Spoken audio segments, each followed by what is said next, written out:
All India Football Federation রেন নাওয়াগে বাছাওয়াকাन সভাপতি কল্যাণ চৌবে মনকো চালা দেয়া রাজ্য ফুটবল রেন নিয়ামক সংস্থা আইএফএ তেহেñ আইএফএ দফতর রে নোয়া মন চাল কমি হরারে সেটেরে তাহে কানা আইএফএ রেন সভাপতি অজিত বন্দ্যোপাধ্যায় সচিব অনির্বাণ দত্ত চেয়ারম্যান সুব্রত দত্ত সাথে আরহো অডি আইমা আগুয়ান কগে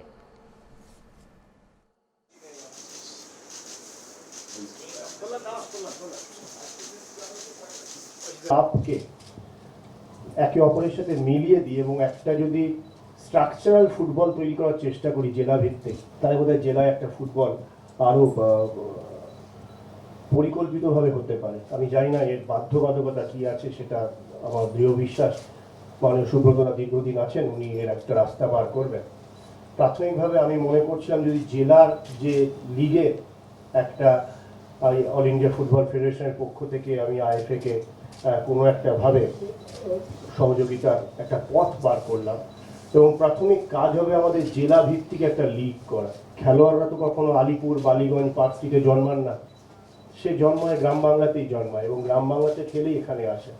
তাই আমাদের গ্রাম বাংলার লিগটাকে খুব সিস্টেমেটিক করতে হবে এবং তারপর কলকাতায় যেগুলো হচ্ছে সেটা আমরা করব। আমরা ইস্টবেঙ্গল, মোহনবাগান, মহারান অত্যন্ত জনপ্রিয় ক্লাব, ভারতের ফুটবলের কথা বলতে গেলে তাদের কথাই বলতে হয়, তাদের ছাড়া হয় না।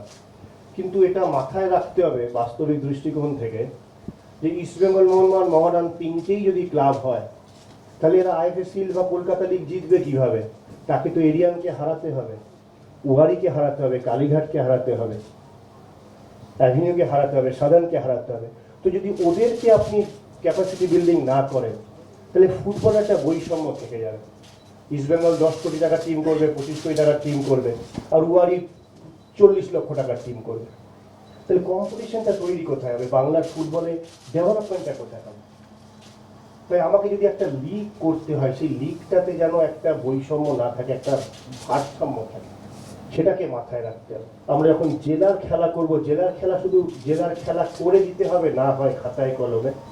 আমি সুব্রতর কাছে এইটা বিশেষ আগ্রহ করব, তার আমি একটা প্রত্যক্ষ সহযোগিতা আশা করব। ইনফ্যাক্ট যদি আপনাদের মতের ঐক্য ঘটে, ডিস্ট্রিক্ট লিগ হোক এবং সেই লিগটা যদি অ্যাজ এ চেয়ারম্যান সুব্রতরা ওটাকে করেন, হেড করেন, এবং সেক্ষেত্রে কিভাবে কৃষ্ণনগর, রানাঘাট, বসিরহাট ইত্যাদি জায়গাগুলোতে একটা লিগ হবে যেখানে কেবলমাত্র স্থানীয় ছেলেরা খেলবে, কেবলমাত্র বাঙালি ছেলেরা খেলবে, বাংলার ছেলেরা খেলবে। আজকে কেন এমন কথা হচ্ছে যে জাতীয় দলে বাংলার খেলোয়াড়রা নেই?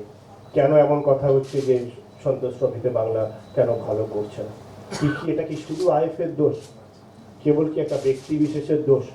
নাকি একটা পরিকল্পনা যদি করা যায় তাহলে করা যেতে পারে? তো আমি এইরকম কিছু কিছু জিনিসের সাথে প্রাথমিকভাবে আমি 3-4 দিন আগে ফিফা প্রেসিডেন্টের সাথে দেখা করেছিলাম। আমি 15 মিনিটের জন্য সময় চেয়েছিলাম ওনার কাছে, কিন্তু আলোচনা এতটাই ইন্টারেস্টিং হয়েছিল, আমরা প্রায় 80 মিনিট এই আলোচনা করেছিলাম। আমি বলি যে এটা একটা আমার কাছে খুব বড় অপরচুনিটি এবং আমি আপনার সাথে বসার প্রতিটা সেকেন্ড, প্রতিটা মিনিট যেন ভারতের ফুটবল নিয়ে কথা বলতে পারি সেটা আমি নিশ্চিত করব। এর বাইরে আমি অন্য কোনো কথা বলবো না। যেমন প্রথম থেকে শেষ অবধি শুধু ভারতের ফুটবল নিয়ে আলোচনা হয়েছে এবং একটু অতিরঞ্জিত করে না করে আমি বলছি 30শে অক্টোবর উনি ফাইনালের দিন উপস্থিত হবেন মুম্বাইতে এবং 31শে অক্টোবর উনি প্রেসকে সম্বোধন করবেন এবং ভারতের ফুটবল ফিফার দ্বারা যে নিশ্চিত রূপে উপকৃত হবে তিনি ঘোষণা করবেন এবং আমার দৃঢ় বিশ্বাস তাতে ভারত আগামী 3 বছরের একটা রূপরেখা পাবে। তো কেন ভারতের রেফারি যেতে পারে না? আমি ফিফা প্রেসিডেন্টকে বললাম, ঠিক আছে, ভারত বিশ্বকাপে কবে খেলবে দেখতে হবে, ভারতের খেলোয়াড়রা আন্তর্জাতিক স্তরে কবে খেলবে দেখতে হবে, কিন্তু 3 বছর বাদে ভারতের 5টা রেফারি তো গিয়ে কনফেডারেশন কাপে রেফারিং করতে পারে, 3টে রেফারি গিয়ে ওয়ার্ল্ড কাপ করতে পারে।